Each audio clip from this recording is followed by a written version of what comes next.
yang datang kepada Rasul sallallahu alaihi wasallam dan dalam kondisi hamil.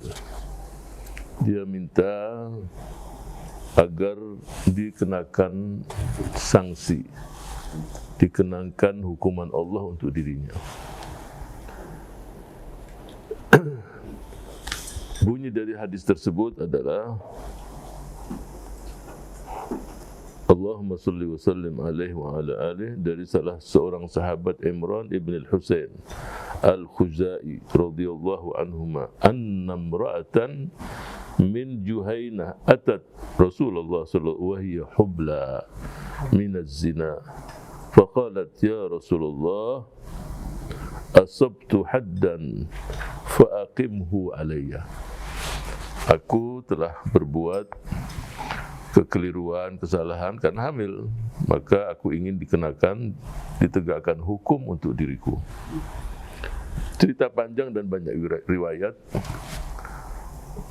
Pertama yang bisa kita pahami adalah bahwa hukum Allah itu penuh dengan kasih sayang dan rahmat. Dan ketika hukum Allah ditegakkan, mayoritas ulama mengatakan di akhirat tidak terkena sanksi lagi. Rasul memerintahkan dia untuk silahkan pulang sampai engkau melahirkan. Karena tidak mungkin ditegakkan hukum di situ ada bayi dalam kandungan. Karena apa? Karena bayi tersebut tidak punya dosa sama sekali. Tidak ada yang namanya dosa bawaan. Kalau dalam agama lain ada dosa bawaan, dosa ini harus ditebus dan seterusnya. Tapi dalam Islam, yuladul mauludu alal fitrah. Walaupun itu dari perbuatan yang tidak diridhai oleh Allah, tapi anaknya bersih. Ketika sudah melahirkan, si ibu membawa bayi tadi. Mungkin dalam beberapa hari, sepekan, 2 pekan, karena setelah melahirkan mungkin dalam kondisi lemas.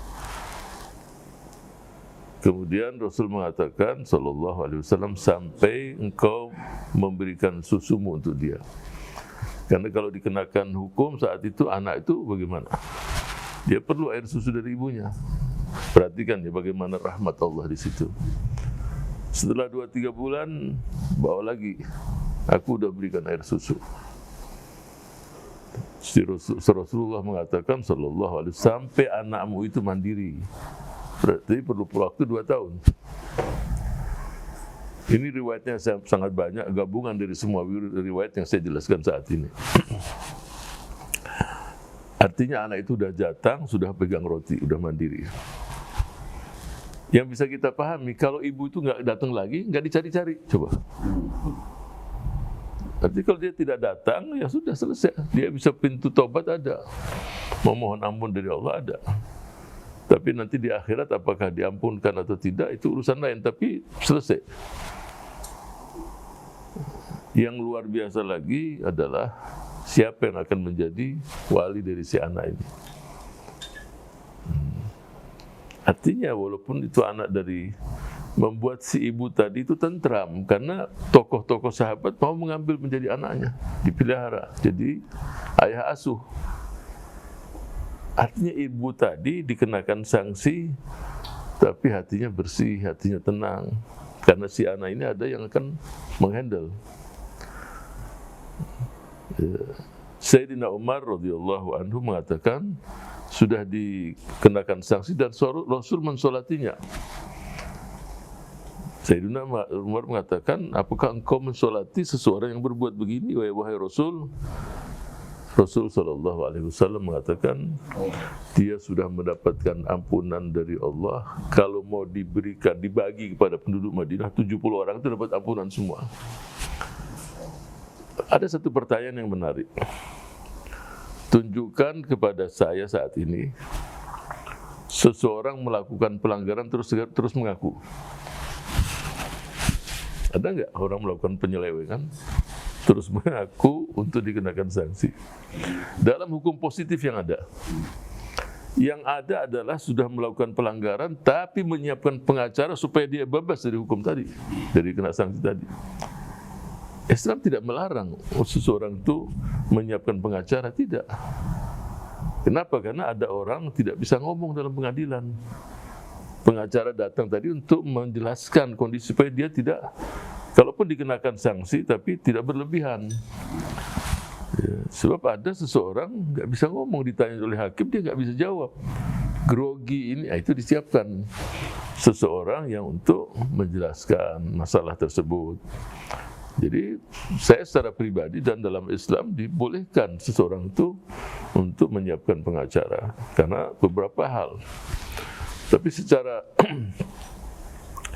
pandangan kita semua bahwa tidak ada seseorang, apalagi sanksinya hukum mati, tidak ada.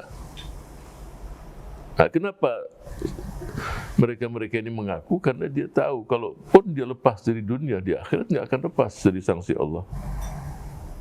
Nah, sehingga ketika ditegakkan hukum Allah pada seseorang, mayoritas ulama mengatakan di akhirat dia sudah tidak lagi kena sanksi Allah, dan sanksi di dunia seberat apapun semuanya ringan dibandingkan dengan azab Allah dan sanksi Allah di akhirat kelak.